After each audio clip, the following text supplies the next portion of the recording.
الرحمن الرحیم۔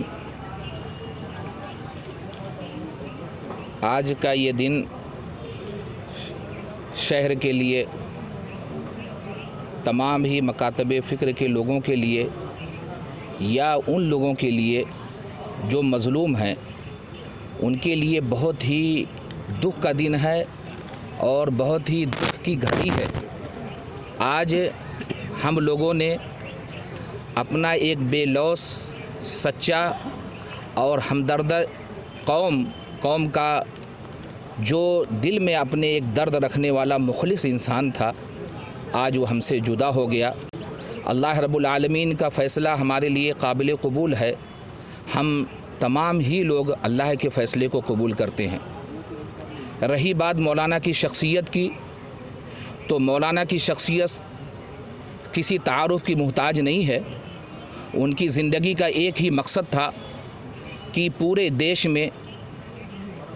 اور بالخصوص ہمارے مالیگاؤں شہر میں پرامن فضا کیسے قائم ہوگی۔ انہوں نے اس کے لیے تمام ہی مکاتب فکر کو لے کر کے، سبوں کو ساتھ میں جوڑ کر کے ایک ایسی مثال قائم کی، مجھے نہیں لگتا کہ اس کے بعد کوئی ایسا شخص ہمارے سامنے ابھی فی الفور موجود ہے جو ان کی جگہ کو پر کر سکے۔ ایک ایسا خلا پیدا ہو گیا کہ پوری کل جماعتی تنظیم کے پلیٹ فارم سے جو انہوں نے پورے دیش میں، پورے ہندوستان میں، بالخصوص مالیگاؤں میں اور بم بلاسٹ کے بعد سے جو شہر کے حالات تھے، اس حالات پہ جو نمائندگی کی ہے، اس کا میں اپنے لفظوں میں بیان نہیں کر سکتا۔ آج کل جماعتی تنظیم یا شہر کے جتنے بھی عوام ہیں، چاہے وہ کسی بھی مسلک کے ہوں، کسی بھی مذہب کے ہوں، سب کی آنکھیں نم ہیں، اور ہم نم آنکھوں سے ان کو خراج عقیدت پیش کرتے ہیں، اور اللہ رب العالمین سے یہ دعا گو ہیں کہ اللہ رب العالمین ان کی جملہ گناہوں کو بخش دے اور ان کو کروٹ کروٹ جنت الفردوس عطا فرمائے۔ ایک بات میں کہہ دینا بہت ضروری سمجھتا ہوں کہ میں جب سے کل جماعتی تنظیم کے ساتھ چلا اور رہا، میں نے یہ محسوس کیا کہ مولانا نے سچ بات کہنے میں کبھی ہچکچاہٹ نہیں محسوس کی، کبھی انجام کی پرواہ نہیں کی۔ انہوں نے بے لوث ہو کر کے اس شہر کی نمائندگی کی، ہندوستان کی نمائندگی کی، بلا تفریق مذہب و ملت نمائندگی کی۔ آج کل جماعتی تنظیم بہت ہی زیادہ اپنے آپ کو تن تنہا محسوس کر رہی ہے، اور ایسا محسوس ہو رہا ہے کہ سب کچھ ہونے کے بعد بھی کل جماعتی تنظیم یتیم ہو گئی ہے، ان کا کوئی سرپرست نہیں بچا ہے۔ میں اللہ رب العالمین سے دعا گو ہوں کہ ان کے اہل خانہ کے ساتھ ساتھ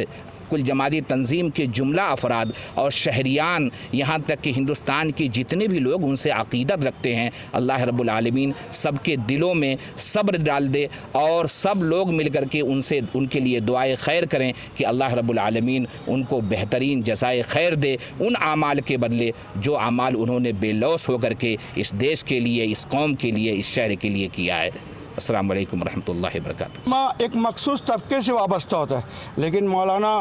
عبدالحمید الرضی صاحب جو ہے، اللہ تعالیٰ ان کی مغفرت فرمائے، وہ خالی تمام مسلک میں جہاں مشہور تھے، وہیں برادران وطن بھی ان کو ایک عزت کی نگاہ سے دیکھا کرتے تھے۔ باہر کے لوگ جب آئے، مجھے کہنے لگے کہ ہم لوگ یہاں شریک ہو کہ اپنا اپنا پروگرام وہاں تعزیت مسنونہ کیا جائے۔ میں نے کہا آپ وہاں پہ بھی کیجئے۔ اللہ بولے اتنی سادگی کہ ہم سفر کے لیے انتظار کرتے، بس پہ کھڑے رہتے تھے اسٹیشن پر، اور سادے ڈبے میں آ کر سفر کیا کرتے تھے۔ ایسی سادگی کہ کل جماعتی تنظیم کو جہاں جوڑ کر چلے، یہیں پر تمام ملت کو جوڑ کر اور تمام قوموں کو جوڑ کر جو ہے، قوم ملت کی آبیاری کے لیے یہاں تک کہ کوئی بھی میدان ہو، چاہے وہ سیاست کا میدان ہو یا تنظیم کا میدان ہو یا پولیس محکمے کا میدان ہو یا سرکاری محکمہ، ہمیشہ آنکھ میں آنکھ ملا کر بات کیے، اسی لیے وہ لوگوں کے دلوں کے اندر بسے رہے۔ 10 سے لے کے 50% کی چھوٹ